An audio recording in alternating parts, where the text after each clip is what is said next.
ఇటు కానాపూర్లో ప్రియాంక గాంధీ మాట్లాడుతున్నారు. ఇప్పుడు ఆ లైవ్ చూద్దాం.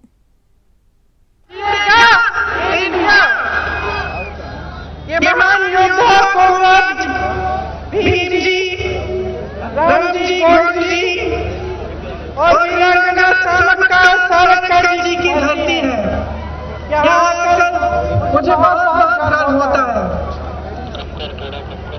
आपका इतिहास रहा है कि जंग जंगल जमीन के लिए आप लड़े हैं, अपने आत्मसम्मान के लिए, अपने स्वराज के लिए, अपने स्वाभिमान के लिए हमेशा से आपके इतिहास में आपने ये लड़ाई लड़ी है। आपको याद होगा कि मेरी दादी जी, जिनको आप इंदिरा अम्मा कहते हैं, वो भी आपके लिए लड़ी, आपके अधिकारों के लिए।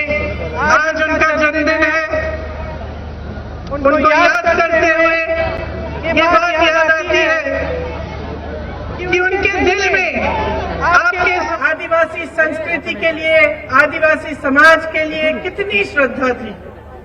हमेशा कहती थी कि आपकी जो संस्कृति है वो दुनिया की सबसे अच्छी संस्कृति है, क्योंकि वो कहती थी कि आपकी संस्कृति सिखाती है कि जल का, जंगल का, जानवर का, जमीन का, सबका सम्मान करते हुए ही आगे बढ़ सकते हैं।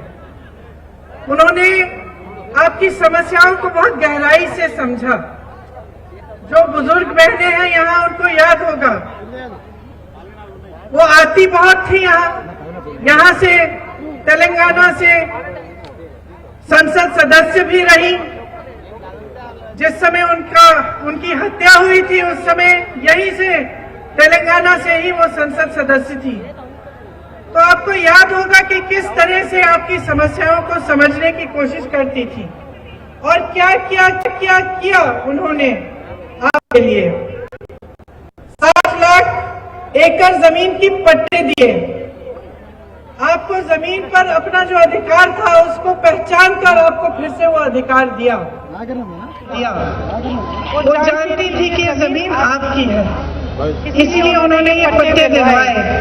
इंटीग्रेटेड ट्राइबल डेवलपमेंट की एजेंसियां बनाई, ट्राइबल सब प्लान में लाखों पैसा कानून लागू कराया, जिसमें आपको अपने ऊपर स्वशासन का अधिकार मिला। आप ये कानून बना कि आपकी जमीन कोई और नहीं ले सकता। ये काम इंदिरा जी ने किया था।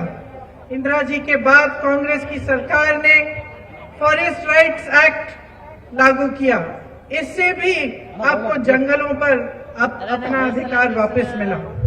देखो, एक सोच होती है, आप भी इंदिरा जी को याद करते हैं। 40 साल गुजर गए जब से इंदिरा जी की हत्या हुई, लेकिन आज भी गांव-गांव में, पूरे आपके प्रदेश में खास तौर से, लेकिन पूरे देश में इंदिरा जी को जहां भी हम जाते हैं उनको लोग याद करते हैं।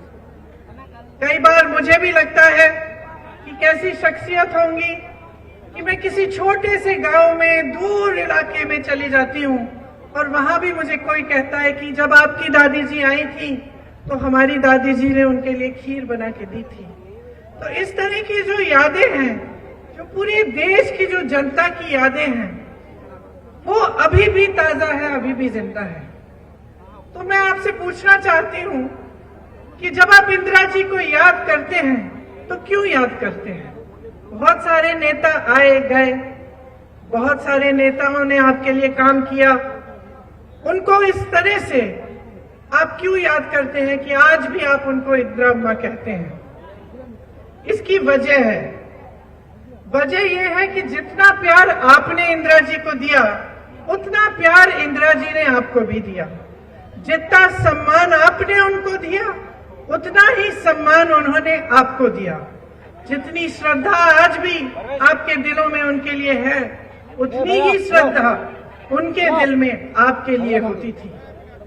तो एक रिश्ता था आपके और उनके बीच में, और उस रिश्ते के आधार पर उन्होंने काम किए, उस रिश्ते के आधार पर उन्होंने राजनीति की, उस रिश्ते के आधार पर उन्होंने आपका विकास किया। तो एक सोच होती है, कुछ नेताओं में और कुछ पार्टियों में एक सोच होती है कि देखो, जो भी जनता देती है हम नेताओं को, हमारे राजनीतिक दलों को, हमें सत्ता देती है, हम उनकी वजह से पहचाने जाते हैं, हम उनकी वजह से आज मंच पे खड़े होते हैं, ये सब जनता देती है हमें। और एक सोच होती है जो एक राजनीतिक पार्टी की सिद्धांतों के समय की तरह से गड़ी होती है नेताओं के दिलों में, नेताओं के दिमाग में।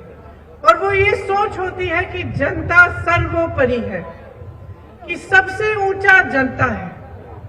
मतलब कि आपने हमें जो कुछ दिया उसके बदले में हमारा कर्तव्य बनता है कि हम आपके लिए काम करके दिखाएं। और इसका मतलब है कि एक विजन हो हमारा, कि तेलंगाना को किस तरह से आगे बढ़ाएं, कि आपके आदिवासी समाज को किस तरह हम आगे बढ़ा सकते हैं, आपको मजबूत कैसे बना सकते हैं। मेरी बहनें बैठी हैं, ये सोच होनी चाहिए कि अपनी बहनों को आगे बढ़ाने के लिए हम क्या कर सकते हैं।